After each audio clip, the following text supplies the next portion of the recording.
So it turns out Lenovo is having a scratch and dent sale, where this laptop was originally $399 and I got it for 139 Australian dollars, which included shipping. I haven't looked at the specifications yet, and I'm not entirely sure what a scratch and dent sale means in the eyes of Lenovo. Is this thing damaged? Is it heavily used? I have no idea, but I'm actually pretty excited to find out, so let's unbox it. All right, we're rolling, we got the cameras going. I'm pretty sure this is supposed to come with a charger. Let's see what condition the laptop is in, because I really have no idea. When they say scratch and dent, I genuinely don't know what that means. Ooh, okay. Straight up, we've got a charger. It's actually in its own little protective casing, so the charger at the very least, I think is new. The power cord, maybe not. Okay, we can see that the laptop is very well protected, so let's get it out. Okay.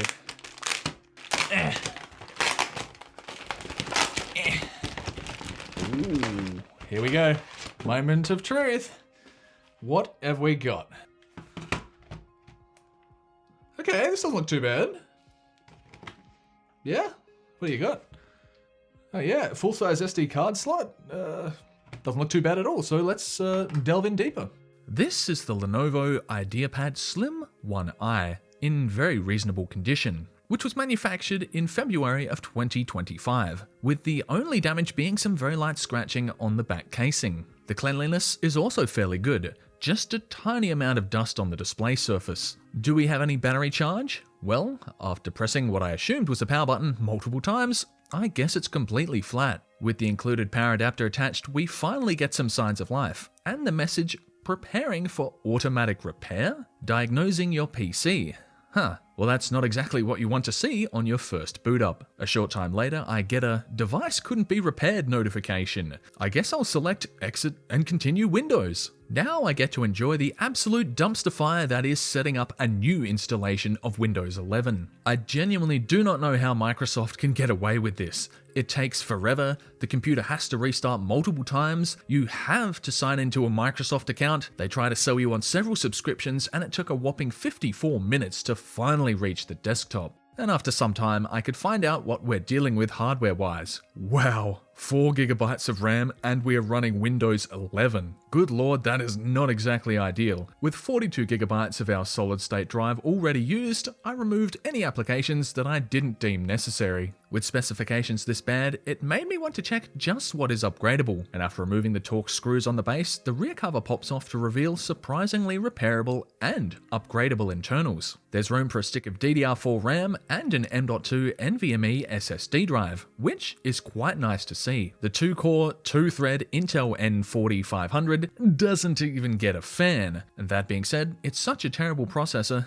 that it really doesn't need one. This computer needs 2933 MHz RAM, but I don't have any of that, so will this slower 2133 MHz 8GB stick of RAM do the job? It seems as if it's detected, and it runs fine. Will this have any drawbacks to performance or stability? In Unigine Heaven 4, the system benchmarked slightly better with the extra RAM installed, and the user bench system test performed almost identically in terms of the processor. However, the extra memory yielded slightly better transfer speeds. With a system as underpowered as this, having mismatched memory likely doesn't really matter at all. I never encountered any instability, although the system is not very fast. The keyboard is also not very good. I wouldn't want to be typing on this all day, and that poor speed is largely due to the horrible dual-core processor and fairly slow MMC Flash Storage. In my opinion, a laptop really does live or die by the quality of its trackpad, and honestly this one leaves a lot to be desired. I do understand that this is a fairly entry-level device, and there will be shortcomings. The port selection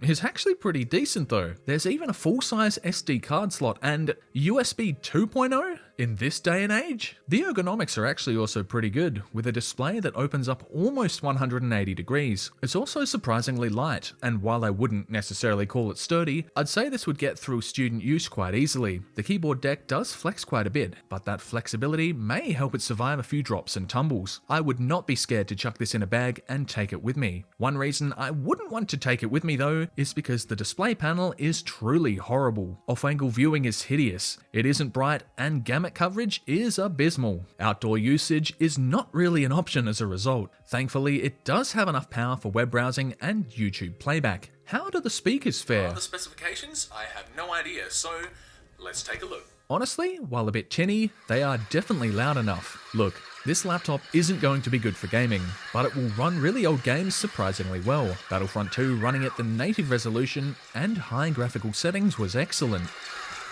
Old school RuneScape did work, but it was a bit choppy. Thankfully, someone gave me 200k, which made things a little bit better.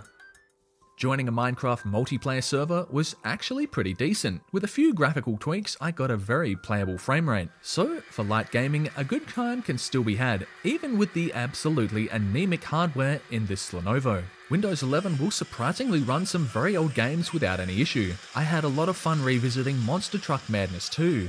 This was never going to be a good performing device, sadly. To meet the low price point, Lenovo went with arguably the worst processor possible. That Intel sticker is not a selling point. It's a warning to people that the CPU in here is trash. At least it comes with a neat little webcam privacy cover. This is a test of the built-in webcam and microphone for the Lenovo Ideapad. Is the quality any good? Well, you tell me. For $399, I would have been very disappointed, but for 139 Australian dollars, I can see it being useful for document writing and surfing the web. The battery lasted upwards of 3 hours doing just that, and while the cooling system does not compare to other more powerful Lenovo laptops, it really doesn't need much to keep the internals from getting hot. And surprisingly, there's even a bit of copper to dissipate heat from any SSD you decide to install yourself. So this laptop wasn't exactly the powerhouse I was hoping that it would be. But hey, for $139, I don't think you can really complain, although the specs weren't exactly great. I hope you've enjoyed the video, and I'll see you in the next one. Take it easy.